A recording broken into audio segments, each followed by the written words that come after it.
Hello, hello, all. So let's see what we're talking about today. It says here humans could become extinct unless we change uh, sex as we know it. Okay. What kind of positions we talking? The humble Y chromosome may seem simple, but it's responsible for determining male sex and had bad news. It's degenerating in humans and may disappear in a few million years, which could lead to our extinction. A few million years is enough time to find a solution. I think we'll be all right. But people in the future just resting on like it's going to be fine. That is, some experts warn, unless we evolve a new sex gene fast. Okay.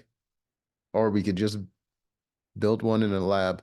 The issue is that the Y chromosome has been decaying since it first formed some 180 million years ago, most likely thanks to inversions, when a segment breaks off and reattaches within the same chromosome, but in the reverse orientation. Okay. Sounds like you're trying to solve the trans situation.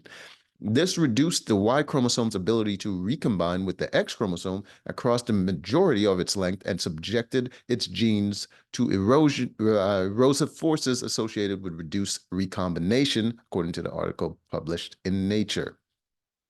All right, so ultimately, as more generations go past, more problems happen with the Y chromosome, and since uh, I mean, with the X chromosomes, everybody has one. So there's more likely for it to be passed on and in a correct order. The Y chromosomes, only men have it.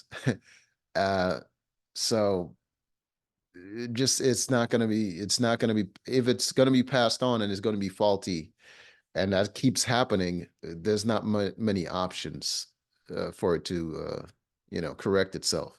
In other words, the more bad mutations the Y chromosomes accumulate, the smaller it got over time, forcing it to lose 97% of its ancestral genes. I mean, as long as the X chromosomes carries like they pretty much carry the same genes, we will still have it, right? Like I don't, we're not like dependent on the Y chromosome. The X chromosome, meanwhile, has conserved most of its gene content and order. Yeah, obviously, because both men and women have X chromosomes, and women have both, and men have one. So, like, that is a lot. That is a huge advantage. It currently has around 900 genes compared to the Y chromosome's meager 55. Yeah, it's all good. So, why has the male determining chromosome been shrinking, and what does this mean for the future of men and humankind as a whole? It just means there's going to be less men.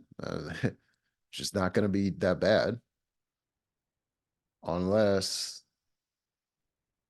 yeah, it could be bad.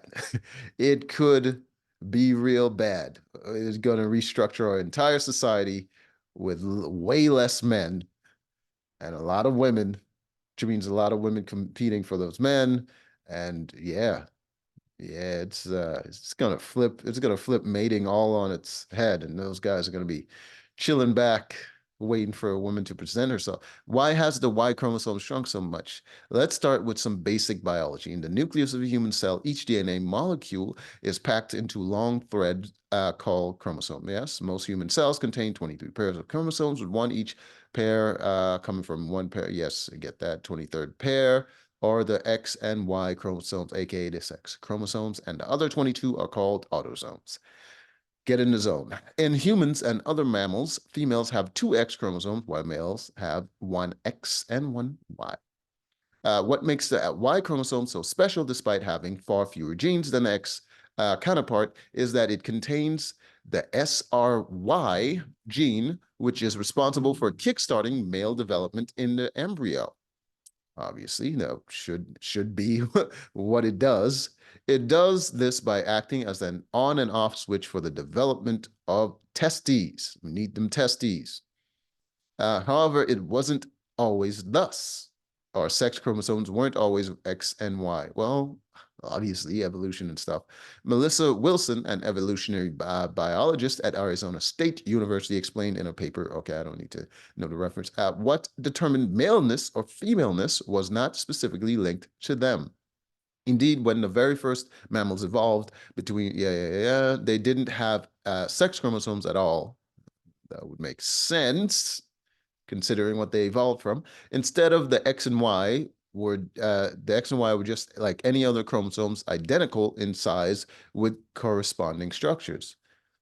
Yeah, which means that if the if the Y chromosomes is disappearing, that means the functions would just switch to a different chromosome, right? Like we're just like life adapts. Indeed, some animals don't rely on sex chromosomes at all. For example, in the case of alligators and turtles, the temperature at which embryos develop determines their sex. Huh. So what kind of temperature is female? And can you put them under that temperature and create a all-female turtle birthing? And indeed, Jennifer Graves, a geneticist at Australia's La Trobe University, suggested published in that our mammalian ancestors shared this characteristics.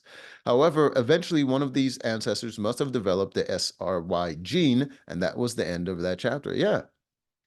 Eventually, some human is going to develop a different gene that does that male determining factor, and voila, we're back where we started. Now, the Y chromosome was the key to developing male reproductive organs. The problem then became unequal dosage of X genes in males and females, as Graves pointed out, okay, because Y chromosomes contain completely different genes to X's. They can't recombine with them. Hold on. Recombination is a process by which pieces of DNA are broken and put back together to produce new combinations, which creates genetic diversity and acts as a crucial form of natural selection. But because Y chromosomes can't undergo gene recombination, they can't shed their bad mutations through this process. Instead, they accumulate them until the genes are rendered useless and disappear entirely. All right.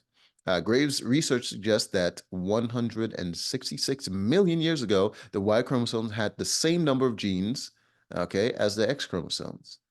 Probably because they were all X chromosomes until one, mutate and became Y. So it doesn't take a great brain to realize that if the rate of loss is uniform, 10 genes per million years, we've only got 45 left, and the whole Y will disappear in 4.5 million years. And yet, subsequent research has suggested that the rate of Y chromosomes degradation hasn't been uniform, rather, it has slowed. In 2012, research published in the Journal of Nature found that our Y chromosomes have lost only one gene since humans, and what the hell is that? Rhesus? Rhesus monkeys diverged evolutionary 25 million years ago. Okay, furthermore, it has lost any genes since the divergence of chimpanzees 6 million years ago. What's that picture? So the key question now is whether this degradation will continue or whether it reach a point. Okay, so you have no answers, is what you're saying to me. All right, no answers. Yeah. So what does this all mean for men? Even if the Y chromosome does disappear, that doesn't herald the end of humanity. Instead, humans could evolve a new. I already said that sex-determinant gene, just like those moles and rats did. Still, such process isn't worth its risk. What if it's more than one new system evolves in a different part of the world? It doesn't matter. We'll solve it. We're humans. We're capable of doing that. We can correct what nature doesn't. Anyways, fascinating stuff. Until next time.